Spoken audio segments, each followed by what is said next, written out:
बिस्मिल्लाहिर्रहमानिर्रहीम। अस्सलाम वालेकुम। लास्ट लेक्चर में हमने बसेस के बारे में डिस्कस किया था।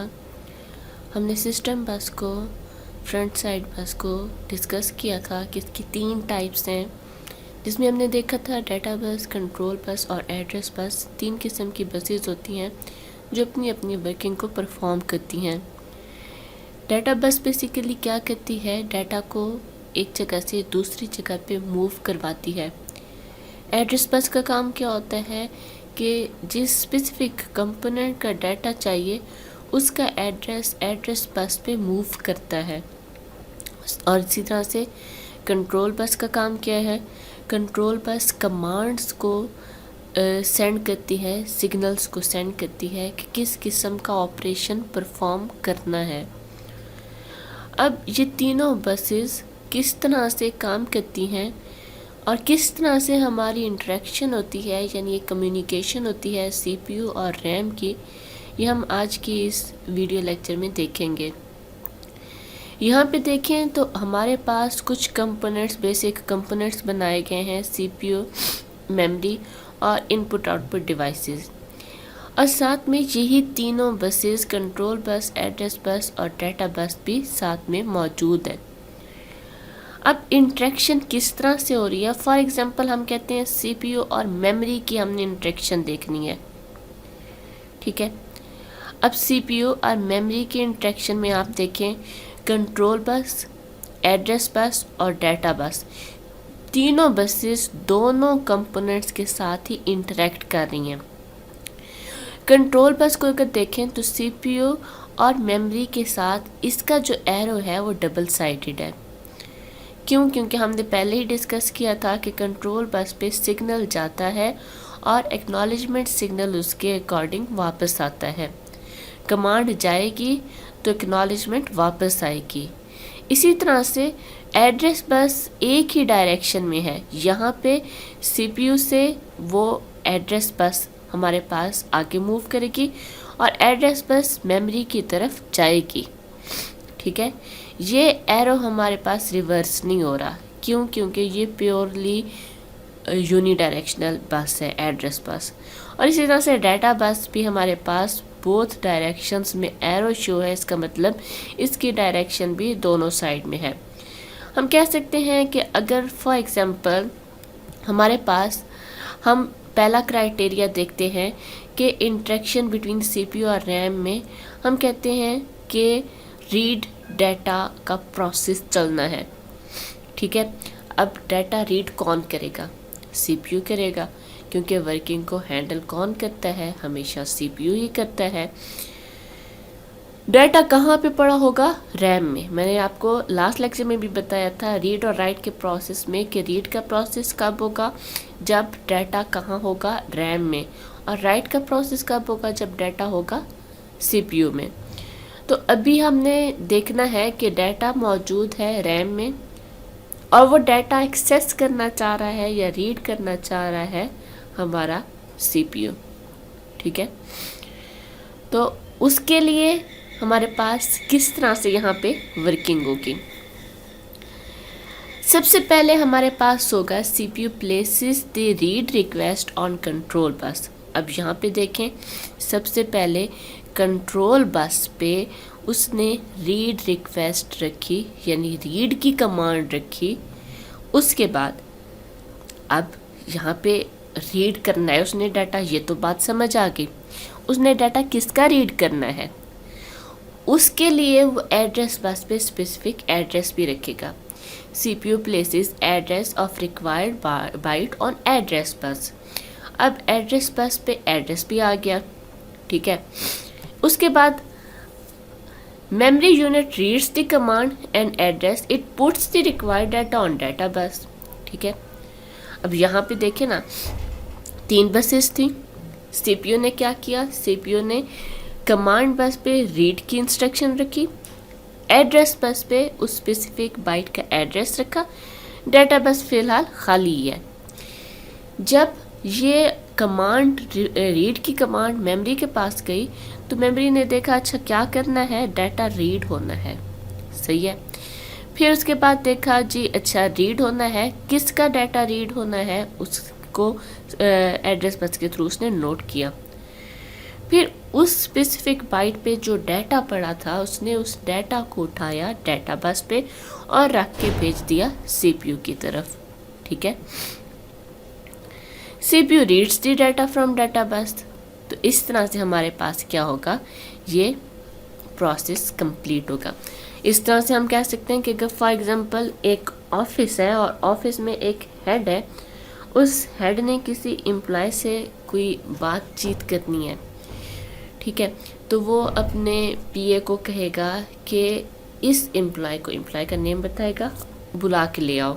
ठीक है, अब उसके अकॉर्डिंग पीए उस एम्प्लॉय को थ्रू नेम या थ्रू आईडी, आइडेंटिटी कार्ड या किसी भी नंबर के अकॉर्डिंग उस एम्प्लॉय तक पहुंचेगा, उसे बोलेगा कि आपको हेड बुला रहे हैं। अब वो एम्प्लॉय जाएगा, ये क्या मूव कर रहे हैं एंड पे डाटा। पहले कमांड गई थी कि इसे बुलाना है और किसको बुलाना है, उसका नेम या उसका कोई टोकन या उसका कोई आइडेंटिटी नंबर बताया गया था और उसके अकॉर्डिंग एंड पे क्या हुआ, वो पर्सन हेड के पास गया। ये क्या था, ये हमारे पास बेसिकली डाटा मूव कर रहा है। तो इस तरह से हमारी इंटरेक्शन होती है सीपीयू और रैम के दरमियान में। अब ये तो हमारे पास था रीड प्रोसेस, इसी तरह से राइट प्रोसेस भी होगा और राइट प्रोसेस में भी यही तीनों बसेस ही यूज़ होंगी। राइट प्रोसेस में क्या होगा, CPU right request control bus पे भेजेगा। जैसे पहले उसने कंट्रोल बस पे कौन सी कमांड भेजी थी, रीड की। अब राइट करना है डाटा, इसका मतलब डाटा कहाँ पे पड़ा है, सीपीयू में, और सीपीयू चाहता है वो मेमोरी में जाके कहीं पे स्टोर हो जाए। तो राइट की कमांड वो कंट्रोल बस पे रखेगा। ठीक है, उसने उस एड्रेस, उस डाटा को किस एड्रेस पे स्टोर करना है मेमोरी में। मेमोरी में तो बहुत सारी जगह होती है, तो सीपीयू डिसाइड करेगा कि किस जगह पे उस एड्रेस के अकॉर्डिंग हमारे डाटा ने स्टोर होना है, तो उसका एड्रेस वो एड्रेस बस पे रख देगा। और डाटा भी क्योंकि सीपीयू के पास ही है, ठीक है, तो वो डाटा भी उस डाटा बस के ऊपर रख देगा। Memory unit gets ready to do operation. ठीक है, CPU puts data on data bus. Memory unit reads data and places it in the required byte. क्योंकि उसे पता है डाटा राइट करना है, कंट्रोल बस पे राइट की ऑप्शन थी। क्योंकि उसे पता है कि एड्रेस कौन सा लगाना है और उसे पता है डाटा भी कौन सा है, तो सिर्फ उसने क्या करना है, उस अकॉर्डिंग टू एड्रेस, उस एड्रेस के ऊपर जाके उस स्पेसिफिक डाटा को स्टोर कर देना है। तो ये इंटरेक्शन होगी हमारी सीपीयू और रैम की। ठीक है, हमने दो प्रोसेस देखे सीपीयू और रैम के इंटरेक्शन में, रीड प्रोसेस और राइट प्रोसेस, और इन दोनों में हमने 3 बसेस देखी।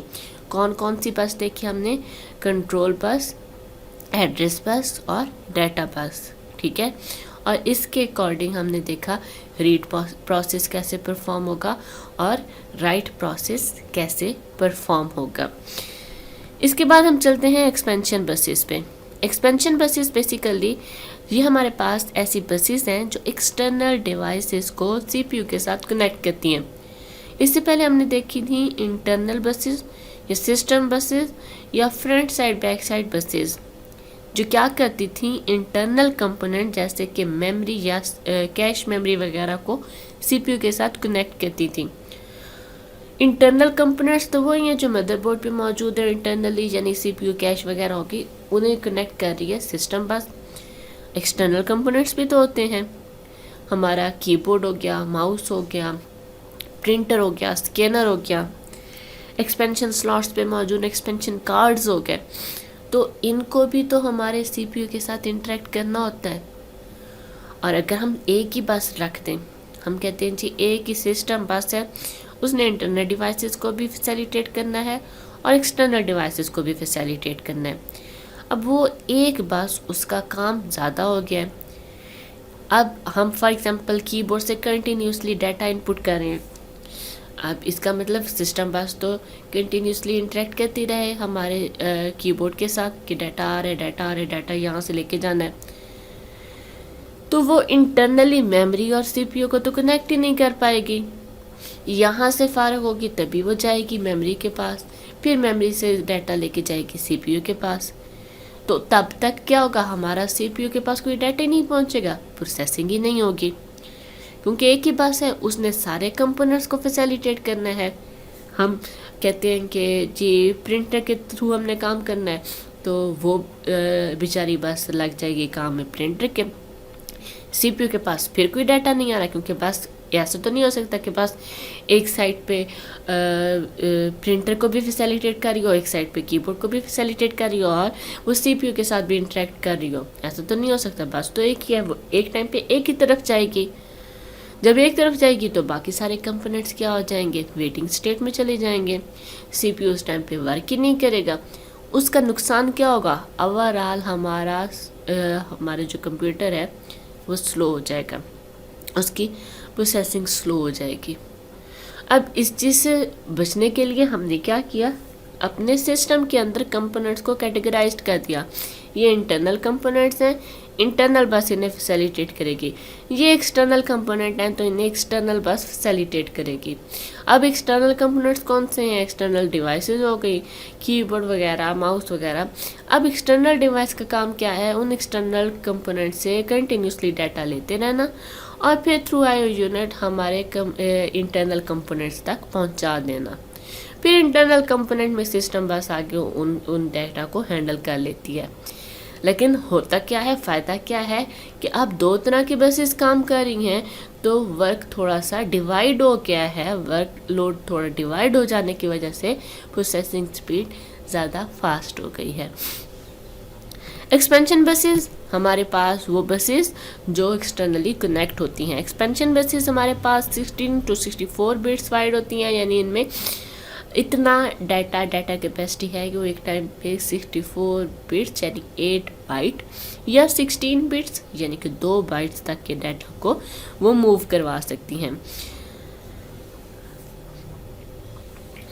इसके अलावा ये सीपीयू जैसे एक्सटर्नल डिवाइसेस के साथ कनेक्ट करी होती है, इसी तरह से सीपीयू को एक्सपेंशन स्लॉट्स के थ्रू एक्सपेंशन कार्ड्स जो भी एक्सपेंशन कार्ड्स मौजूद हैं, वो वीडियो कार्ड हो सकते हैं, एनआईसी कार्ड हो सकते हैं, उनके साथ भी कनेक्ट कर रही होती हैं। अब ये कैसे कार्ड हैं और ये कैसे काम करते हैं, ये आने वाले लेक्चर्स में हम एक्सपेंशन स्लॉट्स और एक्सपेंशन कार्ड के पूरे लेक्चर को डिस्कस करेंगे डिटेल में। तो वहाँ पे भी मैं आपको बताऊँगी कि किस तरह से एक्सपेंशन बस यहाँ पे इनके साथ फैसिलिटेट होती है।